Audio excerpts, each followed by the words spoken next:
আসসালামু আলাইকুম এভরিওয়ান। ছুঁয়ে দিলে মন গল্পের চতুর্থ পার্ট। তো চলো বেশি কথা না কইয়া গল্প শুরু করা যাক। রনির বাড়ির সামনে গিয়ে দেখি ভিতরে অনেক চিৎকার চেঁচামেচির শব্দ শোনা যাচ্ছে। তুবা বলল, কি রে, এখন কি বাসায় চলে যাবি নাকি এইভাবে এখানে বসে থাকবি? আমি বললাম, আসছি যখন টাকা না নিয়ে আর যাব না, একটু অপেক্ষা কর, পরিস্থিতি বোঝার চেষ্টা করি। মিতু বলল, এভাবে সবার সামনে টাকা চুরি করবি? আমি বললাম, চুপ কর তোরা, এখানে বসে থাক, আমি দেখি। গাড়ি থেকে চুপ করে নেমে ওদের বাসের সামনে হেঁটে গেলাম। দেখতে পাচ্ছি সবাই রেডি হচ্ছে, মনে হয় কোথাও যাবে। আবার গাড়ির ভিতরে চলে গেলাম। মিতু বলল, কিরে, কি হলো, কিভাবে কি করবি? আমি বললাম, একটু পর ওরা সবাই চলে যাবে, হয়তো কোনো পার্টি আছে। তুবা বলল, সত্যি নাকি? আমি বললাম, এই দেখ সবাই বের হচ্ছে। তুবা বলল, কিন্তু 2জন বডিগার্ড দেখে গেছে, দেখ তুই। মিতু বলল, তাই তো, সবাই চলে যাচ্ছে কিন্তু 2জন বডিগার্ড দেখে গেছে। আমি বললাম, আরে আমি থাকতে এত চিন্তা করিস কেন, আগে ওদের তো যেতে দে। কিছুক্ষণ পর সব নীরব হয়ে গেল। আমি বললাম, মিতু, একটা রাইফেল আমাকে দে, আরেকটা তুই নিবি, ঠিক মাথা বরাবর গুলি করবি। তুবা বলল, এই তুই কি বলছিস, 2টা নিরীহ মানুষকে খুন করে ফেলবি? আমি বললাম, ওদের সাথে যারা কাজ করে তারা কেউ ভালো তোর মনে হয়?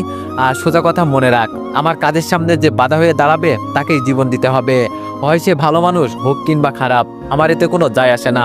মিতু রেডি তো? মিতু বলল, তুই বললেই গুলি করব। আমি বললাম, ওকে শুট।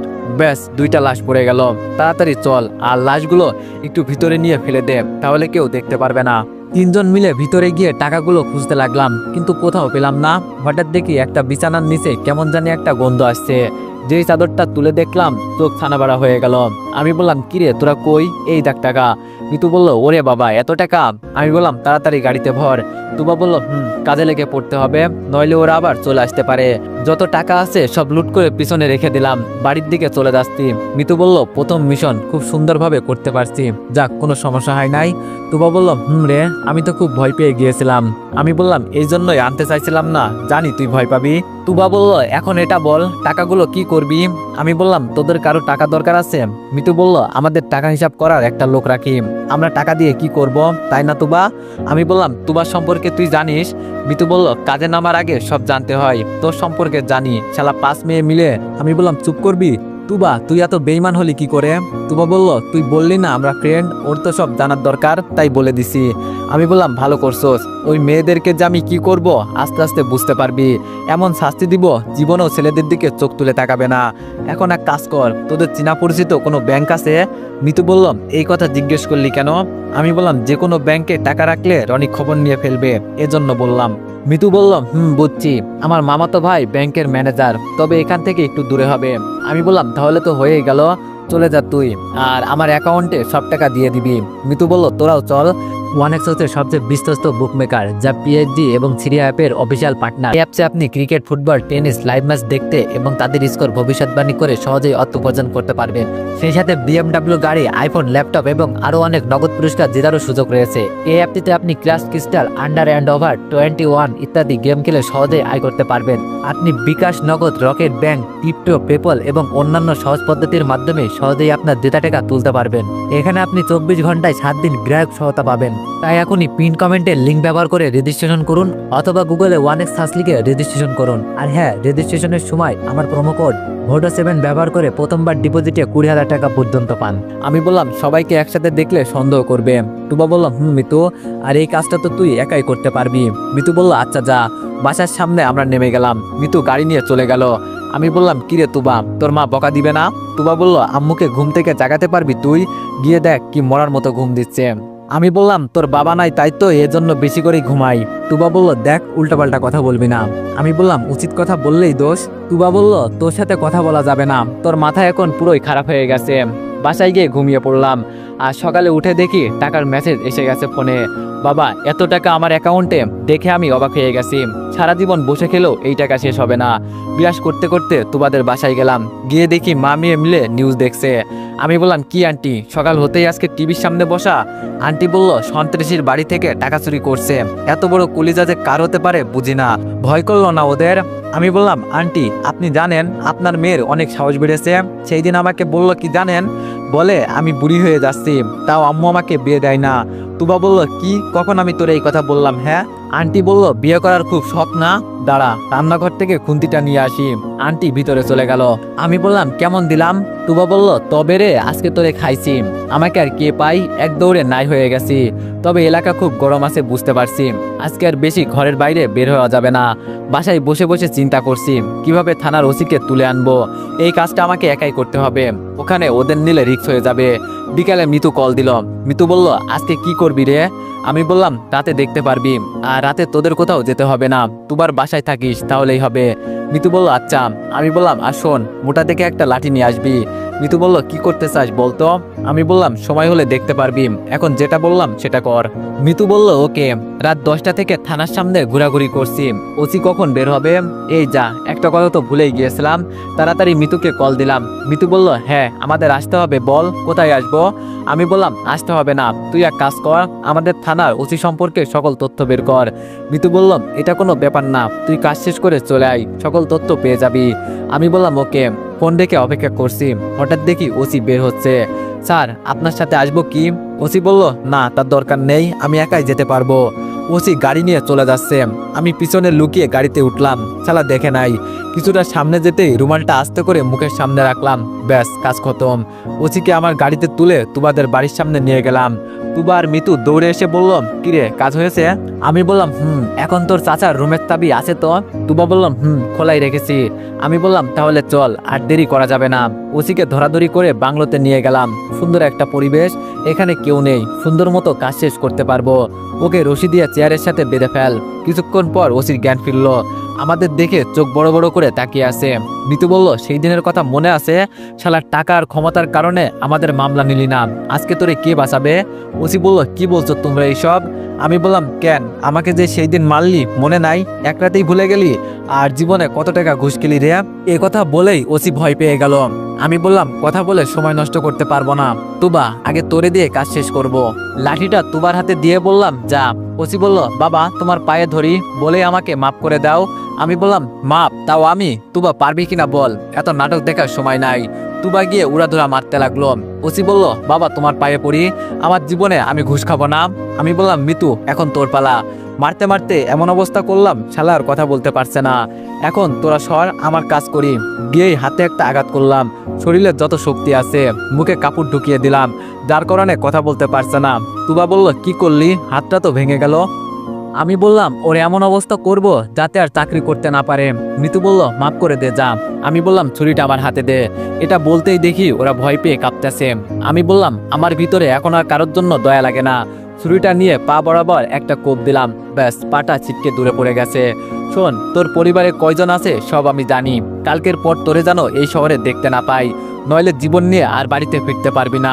আর এইসব যদি কাউকে বলিস তাহলে তোর একটা মেয়ে আছে না, এসএসসিতে পড়ে, ওকে কিন্তু আমি কি করতে পারি তোর ধারণার বাইরে। একটা কথা কি জানিস, আমি এমন ছিলাম না, আমাকে এমন বানাইলি তোরা, এজন্য তোদের আগে ঠিক করছি, নইলে সমাজে এগুলোই চলবে। ওসির হুঁশ নাই, বেহুশ হয়ে গেছে। ওকে ধরে থানার সামনে রেখে এলাম, আর বুকের মাঝে বড় করে একটা কাগজ দিয়ে লিখলাম, ঘুষখোর, আর যে ঘুষ খাবে তাকে এই অবস্থা করব। তিনজন মিলে রুমটা পরিষ্কার করলাম। আমি বললাম, কিরে, তোরা সেই কখন থেকে আমার সাথে কথা বলছিস না কেন, কারণটা কি, নাকি এখনো ভয়ে আসোস? মিতু বলল, আমি যতটা ভেবেছিলাম তার থেকেও তুই আরো বড় কিছু করে ফেললি। আমি বললাম, আজকে তো শুরু দেখলি। তুবা বলল, আর কি দেখাতে চাস তুই? সি, তাই বলে তোর মনে একটুও দয়া মায়া হবে না? আমি বললাম, কারে কি বলছিস তুই? যখন আমাকে থানায় উলঙ্গ করে পিটালো তখন তোর দয়া মায়া কই ছিল? যখন ওই শালা আমার মাকে ধর্ষণ করেছিল তখন তোর দয়া মায়া কই গিয়েছিল? আরো শুনতে চাস? কত কষ্ট নিয়ে বেঁচে আছি আমারটা আমি জানি, তোদের আমার সাথে কাজ করতে হবে না, আমি একাই সব করতে পারবো, সরি, মাফ করে দিস। ঋতু বলল, রাগ করলি? আমি বললাম, আরে রাগ করবো কেন, তোরা আমাকে অনেক সাহায্য করলি, থাক আর করতে হবে না। তুবা বলল, সরি রে, আমি জানতাম না তোর সাথে কি কি হয়েছে। আমি বললাম, এভাবে তোদের দিয়ে কাজ করাইলে হবে না, তোরা এমনি মেয়ে মানুষ, তোদের একটা ভবিষ্যৎ আছে। এক কাজ করবি, তোদের চেনা পরিচিত কেউ থাকলে কালকে রাতে এখানে নিয়ে আসবি, আর বলবি টাকার অঙ্কটা বেশি করে, তাহলে রাজি হবে। তুবা বলল, কিন্তু? আমি বললাম, আমি তোদের জীবন নষ্ট করতে চাই না, সত্যি আমি সরি, তোরাও তো দুইটা মেয়ে মানুষ, আমার কিছু হয়ে গেলে সমস্যা নেই, কিন্তু তোদের তো পরিবার আছে। মিতু বলল, আচ্ছা, যতজন লাগে আমি নিয়ে আসবো, টাকার জন্য সবাই সব কাজ করতে রাজি আছে। আর সরি, আমি ভাবছিলাম মানুষ খুন করতে পারবো, কিন্তু আমার মায়া লাগে, আমার দ্বারা এসব হবে না রে। আমি বললাম, আচ্ছা চল, এমনি অনেক রাত হয়ে গেছে, ঘুমাতে হবে। তুবা বলল, আমার উপর রেগে আসোস? আমি বললাম, না রে, আমি নিজেই আসলে বুঝতে পারি নাই। আর মিতু, তোর বাসায় যেতে হবে না, এমনি অনেক রাত হয়ে গেছে, এখানে তুবার সাথে থেকে যা। তুবা বলল, আমিও তাই বলি, চল। মিতু বলল, কিন্তু। তুবা বলল, আরে চল তো, কথা বলিস না, শুয়ে শুয়ে চিন্তা করছি, একটা বাসায় কিনতে হবে, এই বস্তির বাড়িতে আর থাকা যাবে না। সকালে ঘুম থেকে উঠে তুবাদের টিভির সামনে গিয়ে বসলাম, আমার রুমে টিভি নাই এই জন্য। আন্টি এসে বলল, আজকে কি জন্য এত সকাল সকাল? আমি বললাম, মনে হয় আজকে কিছু হতে চলেছে, এই জন্য নিউজ দেখতে বসলাম। বলতে না বলতেই ওসির খবর প্রকাশ হয়ে গেল। আন্টি বলল, কি হচ্ছে এই দেশের বুঝলাম না, আজকে খুন, গতকাল টাকা লুট, আরো কত কি যে হবে, পুলিশ ধরে না কেন ওদের বুঝি না। আমি বললাম, আন্টি, ওই ওসি ঘুষ খায়, এই জন্য এমন করছে, যে এই কাজ করছে ভালো করছে আমি বলি। আন্টি বলল, তাই বলে পাকেটে ফেলবে? আমি বললাম, ওসিকে কথা বলানোর চেষ্টা করছে, দেখি কার নাম বলে। সাংবাদিক প্রশ্ন করলো, কে করলো আপনার এই অবস্থা স্যার? ওসি বলল, আমি অন্ধকারে কিছুই দেখতে পাইনি, তাই বলতে পারবো না। মনে মনে বললাম, বাসলি, নইলে আজকে রাতেই তোর খেল খতম করে দিতাম। তুবা বলল, কিরে, কি দেখিস বসে বসে? আমি বললাম, এই তো নিউজ দেখি, আমাদের থানার ওসির নাকি কে পা কেটে ফেলেছে। তুবা বলল, কি বলেই অজ্ঞান হওয়ার ভান ধরছে দেখতে পারছি। আন্টি বলল, মামা অজ্ঞান হোস না, এইসব খুন খারাপই তো হয়েই থাকে, এতে এত ভয় পাওয়া লাগে? মিতু বলল, আমি এইসব ভয় পাই না, তুই এত ভয় পাস কেন বুঝি না। আন্টি, ওকে একটু বোঝাতে পারেন না? আমি আর মিতু মিলে হাসছি। আমি বললাম, মিতু চুপ কর, আমার বোন কল দিয়েছে, দেখি কি বলে। ফোনটা ধরতেই দেখি মিলি চোখ বড় বড় করে আমার দিকে রাগি চোখে তাকিয়ে আছে। আমি বললাম, মিলি বোন আমার, এমন করে তাকিয়ে আসোস কেন? আমার তো ভয় লাগছে। মিলি বলল, তুই আমাকে মিথ্যা বললি কেন? আমি বললাম, কি মিথ্যা বলছি? মিলি বলল, সে তো আন্টি আমাকে সব বলেছে, তুই আমাকে পড়াশোনার জন্য এখানে পাঠাইছোস। আমি মনে মনে বললাম, এই যে আজকে আমাকে খাইছে, এই সেতুশালীটা আবার কে? মিলি যেভাবে খুশি সেভাবে আমাকে বকা দিচ্ছে। আমি বললাম, হয়েছে বোন আমার। মিলি বলল, তুই আমাকে মিথ্যা বললি কেন, এটা আগে বল। আমি বললাম, তুই তো জানিস আমি তোকে কত ভালোবাসি, আমি চাই তোরে ভালো রাখতে, দেশে থাকলে কেমন পড়াশোনা করতি আমি জানি, আর এখন তুই ভালো করে পড়াশোনা করতে পারবি, আমি এটাই চাই। মিলি বলল, তোর সাথে কথা নাই, নে আপুর সাথে কথা ক। আমি বললাম, তুবা, এই আপুটা আবার কে? তুবা বলল, আমার চাচাতো বোন। আমি বললাম, ও। সেতু বলল, ভালো আছেন ভাইয়া? আমি বললাম, আপনি? সেতু বলল, আচ্ছা, আপনার কি মাথা খারাপ, এত পিচ্ছে একটা মেয়েকে কেউ মিথ্যা কথা বলে? আমি বললাম, কি করব বলেন, ছাদে তো আর বলি নাই। তুবা, নে তোর বোনকে বোঝা। তুবা বলল, দে। মিতু বলল, আচ্ছা আমি যাই রে। আমি বললাম, আর রাতে আমি যা বলছিলাম? মিতু বলল, হয়ে যাবে, চিন্তা করতে হবে না তোর। আমি বললাম, আর তার পাশের খবরটা একটু রাখিস। মিতু বলল, এইসব নিয়ে তোর চিন্তা করতে হবে না। আমি বললাম, আচ্ছা তাহলে যা। মিতু চলে গেল। মিলিকে চারপাশ বুঝিয়ে ফোন রাখলাম। বিকালে তুবা, আন্টি আর পাশের বাসার একটা মেয়ে, চারজন মিলে ক্যারাম খেলছি, তখন মিতুর ফোন। আমি বললাম, মিতু বল। মিতু বলল, খবর কিছু শুনছিস? আমি বললাম, কি হয়েছে আর কিসের খবর? মিতু বললাম, কালকে সকালে থানায় নতুন ওসি আসবে, শুনছি উনি নাকি খুব হার্ড, আর অপরাধীদের কি করে জানিস, জেলে ঢুকায় না, সাথে সাথে ইনকাউন্টার করে ফেলে, শুনছি অনেক ভয়ঙ্কর, আমার তো ভয় হচ্ছে। আমি বললাম, এত ভয় পাস কেন? তুবা বলল, কার কথা বলছিস? আমি বললাম, মিতুকে দেখতে আসবে, তাই বলছে ও ভয় পাচ্ছে। মিতু বলল, শালা মিথ্যা তো খুব বলতে পারিস, এইদিকে আমি ভয়ে মরছি, ওই ওসির একটা গুণ আছে কি জানিস? আমি বললাম, না বললে শুনবো কি করে? মিতু বলল, যেই মামলাটা নেয় এ শেষ করেই ছাড়ে। আমি বললাম, ও তাই নাকি? তাহলে তো মাঠে খেলতে হবে, অনেক মজা হবে, আর তোদের আমি বিপদে ফেলবো না, এটা চিন্তা করিস না, আমি বেঁচে থাকতে তোদের কেউ ক্ষতি করতে পারবে না, তবে এখন সাবধানে চলাচল করতে হবে। মিতু বলল, কি করিস? আমি বললাম, তুবার মাকে নিয়ে ক্যারাম খেলি। মিতু বলল, কাজ কাম নাই তো বসে বসে খাস এজন্য। আমি বললাম, রনির কি খবর রে? মিতু বলল, পাগলা কুকুরের মতো এই দিক সেই দিক ঘোরে। আমি বললাম, ওর হায়াত খুব কম, শীঘ্রই ওর সাথে আমার দেখা হবে, আচ্ছা ফোন রাখি। আন্টি বলল, বাবা তোমার পছন্দের কেউ আছে নাকি? আমি বললাম, কেন আন্টি হঠাৎ এই কথা বলছেন? আন্টি বলল, তোমার তো কেউ নেই, তাই তোমার বিয়ের দায়িত্ব আমাকেই তো নিতে হবে। আমি লজ্জা পেলাম আন্টির কথা শুনে। তুবা বলল, দেখো আম্মু, বিয়ের কথা বলতেই কেমন লজ্জা পাই, বুঝি ছেলের এখন বিয়ের বয়স হয়েছে। আমি বললাম, ধুর কি যে বলিস না, আগে তোর বিয়ে দিব, পরে মিলিকে, পরে আমি। আন্টি বলল, তাহলে তো তুমি বুড়ো হয়ে যাবে, পরে কেউ তোমাকে বিয়ে করবে না। আমি বললাম, রাস্তা থেকে একটা বুড়ি ধরে নিয়ে এসে বিয়ে করে ফেলবো, তাইলেই তো হবে। সবাই আমার কথা শুনে হাসতেছে। রাতে মিতুকে কল দিলাম। মিতু বলল, বল। আমি বললাম, আজকে কাউকে নিয়ে আসবি না, পরিবেশ এখন একটু গরম, ঠান্ডা হোক আগে। মিতু বলল, আমিও তাই বলছিলাম। আমি বললাম, আর শোন, কালকে ওসিকে আমন্ত্রণ জানাতে যাব, দেখতে হবে না ওর ভিতরে কেমন দম আছে? মিতু বলল, ওকে। সকালে রেডি হয়ে বাসা থেকে বের হলাম। তুবা বলল আমি রেডি। আচ্ছা বলতো আমরা আজকে কোথায় যাচ্ছি? আমি বললাম আজকে সবার সামনে খুন করব এজন্য। তুবা বলল আমি যাব না তোর সাথে, তুই যা। আমি বললাম আন্টির কাছে গিয়ে কি বলবো কি কি করছস? তুবা বলল দেখ আমার সাথে কোনো খেলা খেলবি না।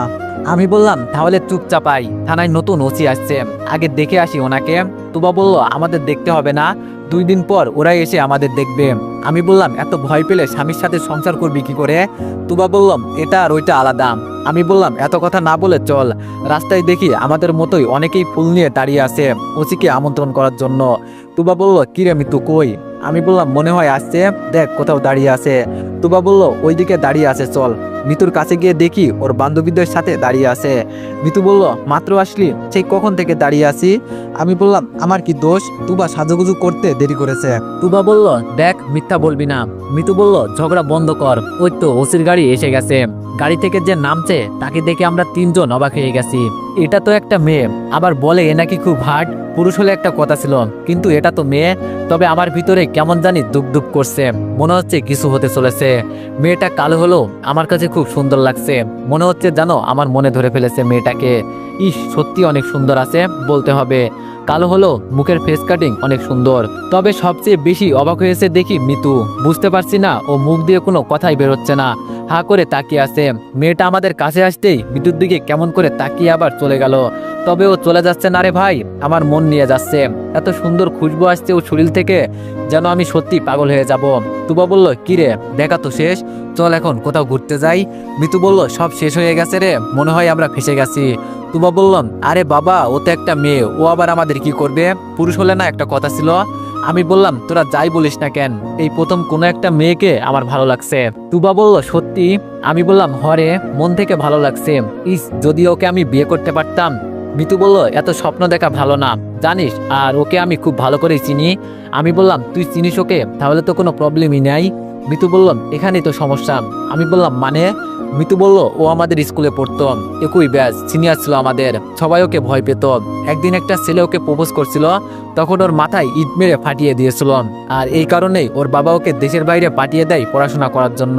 আর ও যেই রাগী, যেইটা বলে ওইটাই করে, আর আজকে এই থানার ওসি। আমি বললাম তাহলে তোরে চিনলো কিভাবে? মিতু বলল হয়তো মনে আছে এই জন্য। আমি বললাম আমার মনে হয় তোরেও সত্যি সত্যি চিনে ফেলছে, নইলে তোর দিকে এভাবে তাকিয়ে থাকার কথা না। তুবা বলল আমার তো ভয় করছে তোদের কথা শুনে। আমি বললাম চল সামনে গিয়ে বসে কথা বলি। তুবা বলল আমি যাব না তোদের সাথে, আমি আমার মা বাবার একমাত্র মেয়ে, পরে আমাকে ফাঁসিয়ে দিবি তোরা বুঝতে পারছি। আমি বললাম আচ্ছা তুই এত ভয় পাস কেন? তুবা বলল আগে যদি জানতাম তুই এসব করবি তাহলে জীবনেও তোরে আমি ফ্রেন্ড করতাম না। আমি বললাম মিতু দেখ কি বলে, আচ্ছা তোর কি মাথা খারাপ হয়ে গেছে? আমি বলছি না আমি থাকতে তোদের কাউকে মরতে দিব না, এত চিন্তা করিস কেন? তুবা বলল আমি এখন কান্না করে দিব, দেখ কই বিপদের কথা বলবে সরাসরি বলে মরতে দিব না। আমি বললাম মিতু বোন আমার, ওরে একটু বুঝাতো। মিতু বলল আমারও তো খুব ভয় করছে, আগে এত ভয় করতো না, এখন থানার ওসিকে দেখে সত্যি ভয় করছে। আমি বললাম আচ্ছা তোরা সবাই ওসি ওসি বলছিস, ওর নামটা কেউ দেখিস নাই? তুবা বলল নাম দিয়ে কি করবি, ওনার নাম তো বড় করে লেখা ছিল সাথী আক্তার। আমি বললাম ও সাথী, খুব সুন্দর নাম। ও সাথী, ও সাথী তুমি কোথায়? আহা গো আমার সাথী তোদের ভাবি। মিতু আর তুবা চোখ বড় বড় করে বলল কি? আমি বললাম কি না জি ওকে আমার অনেক পছন্দ হয়েছে। তুবা তোর মা বিয়ের কথা বলছিল না, বলে দে আমি রাজি। সত্যি মেয়েটার ভিতরে অনেক জাদু আছে, দেখ আমাকে কেমন টানছে। তুবা বলল এক তো থানার ওসির পাকিটে ফেললি, না জানি এখন আমাদের কি হয়। আমি বললাম এটা তো সামান্য একটা বিষয়, খেলাতে হবে আজকে রাতে, সকালে তোদের ভাবির মুখ দেখিস কেমন হয়। মিতু বলল বুঝছি রে রিফাত, তোর মরার শখ হয়েছে, সাথী যে কতটা ভয়ঙ্কর তা তুই এখনো বুঝতে পারিস নাই। ও খুনিকে বের করার জন্য সব করতে পারে, এমনকি ইনকাউন্টারও করতে পারে। আমি বললাম একা একা মাঠে খেলতে তো মজা হবে না, শক্ত কোনো খেলোয়াড় ছাড়া একা মাঠে গোল দিলে কি হবে? মজা তো হবে এখন। মিতু বলল রিফাত তুই বুঝতে পারছিস না। আমি বললাম আমার সোজা বাংলা কথা শোন, আমার জীবন থাকতে তোদের কিছু হতে দিব না, এটা আমার ওয়াদা। আগে তোদের বিয়ে দিয়ে সুরক্ষিত করব, চিন্তা করিস না। তুবা বলল চিন্তা তো আমাদের জন্য করি না, চিন্তা করি তোর জন্য। না জানি রিফাত তোর কি অবস্থা হয়, অনেক মায়া লাগে তোর জন্য। আমি বললাম আমার জন্য মায়া লাগাতে হবে না তোর, আমার চিন্তা তোদের কাউকে করতে হবে না। তবে যদি আমি মারা যাই তুবা তুই একটু আমার বোনকে দেখে রাখিস, আর কিছু লাগবে না। আমার জন্য আমার কোনো চিন্তা হয় না, চিন্তা হয় শুধু আমার বোনের জন্য। মিতু বলল আমরা থাকতে তোর কিচ্ছু হবে না। আর কে বলল তোর পরিবার নেই? আমরা কি তোর বোনের মতো না?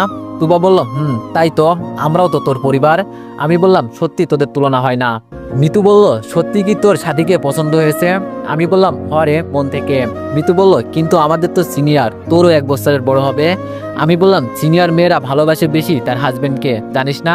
তুবা বলল, না, জানতাম না আগে, এখন তুই বললি তাই জানলাম। কিন্তু ভাবিকে একটু কালো কালো লাগছে। আমি বললাম, দেখ, কালো বলবি না, সারাদিন এত কাজ করতে হয় বেচারিকে, তাই হয়তো একটু রোদ্রে পুড়ে গেছে, কিন্তু ও তোদের থেকেও সুন্দর। মিতু বলল, আমার মনে হয় না ওকে তুই পটাতে পারবি। আমি বললাম, চেষ্টা করলে সব হয়, জানিস। তুবা বলল, তো কর না চেষ্টা। আমি বললাম, সেটা তো করবি তুই আর মিতু মিলে। মিতু বলল, বিয়ে করবা তুমি আর আমরা মরি। আমি বললাম, ফ্রেন্ডের জন্য এতটুকু করতে পারবি না? তুবা বলল, এগুলো পরে দেখা যাবে, এখন বল আজকে রাতের প্ল্যান কি? আমি বললাম, অনেক কিছু করব আজকে রাতে, তবে তোদের দুজনের কাজ একটাই, সেটা হলো রনিকে ভুলিয়ে আমাদের এখানে নিয়ে আসবি। মিতু বলল, এই তোর মাথা খারাপ হয়েছে? রনিকে তুবাদের এখানে আনা এত সহজ? আমি বললাম, আগে ছিলে একটা মেয়ে, এখন কিন্তু আমার সাথে কাজ করিস, মনে রাখিস আমি কোনো কাজে পিছু পা ফেলি না। দেখ, আমাকে না করবি না। আর রনি মেয়েদের কোমল নরম শরীর দেখলে এমনি মাথা নষ্ট হয়ে যাবে, আবার 2টা মেয়ে। তুবা বলল, দেখ দেখ আমাদের সামনে কি বলছে, সত্যি ওর মাথা খারাপ হয়ে গেছে। আমি বললাম, তোরা যখন আমার সাথে থাকিস না তখন কি মনে হয় জানিস? তোরা কোনো মেয়ে না, মনে হয় 2টা ছেলে আমার 2 দিকে বসে আছে। মিতু বলল, আমাদের তো ছেলে মনে হয়। আমি বললাম, আচ্ছা এসব কথা বাদ দে, এখন বল পারবি কিনা? তুবা বলল, এই কাজটা এতটা সহজ হবে বলে তোর মনে হয়? তুই জানা। আমি বললাম, আরে ও মেয়ে দেখলে পাগল হয়, আর রনির সাথে যদি কোনো ছেলেপিলে থাকে রনিকে অজ্ঞান করে সব কয়টাকে মেরে চলে আসবি। তাও যদি না পারিস তাহলে রনিকে ভুলিয়ে দূরে কোথাও নিয়ে যাবি, ব্যাস তাহলেই তো কাজ খতম। মিতু বলল, কাজটা তো করাই যাবে, ওকে আমি ছাড়বো না, ও আমার সবকিছু ধ্বংস করে দিছে। আমি বললাম, দেখ ওর আজকে রাতে কি অবস্থা করি। তুবা বলল, একটা বিষয় আমার মাথায় আসছে, কি জানিস? আমি বললাম, বল।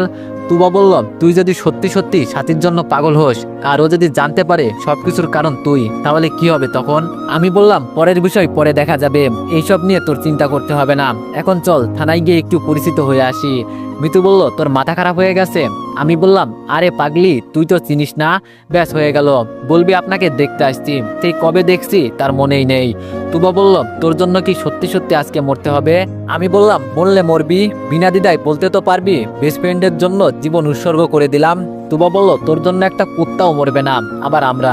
আমি বললাম, অপমান করলি বুঝি? তুবা বলল, যাই মনে করিস। আমি বললাম, আচ্ছা বাদ দে, চল এখন একটু তোর ভাবিকে দেখে আসি। মিতু বলল, মরবি তো তোরা না, মারবি তো আমাকে। আমি বললাম, ও সাথী, তুমি অপেক্ষা করো, আমি আসছি। তো এভরিওয়ান, নেক্সট পার্টের জন্য সবাই অপেক্ষা করো, আর সবাই একটু বেশি বেশি লাইক আর কমেন্ট করে দিও। ধন্যবাদ।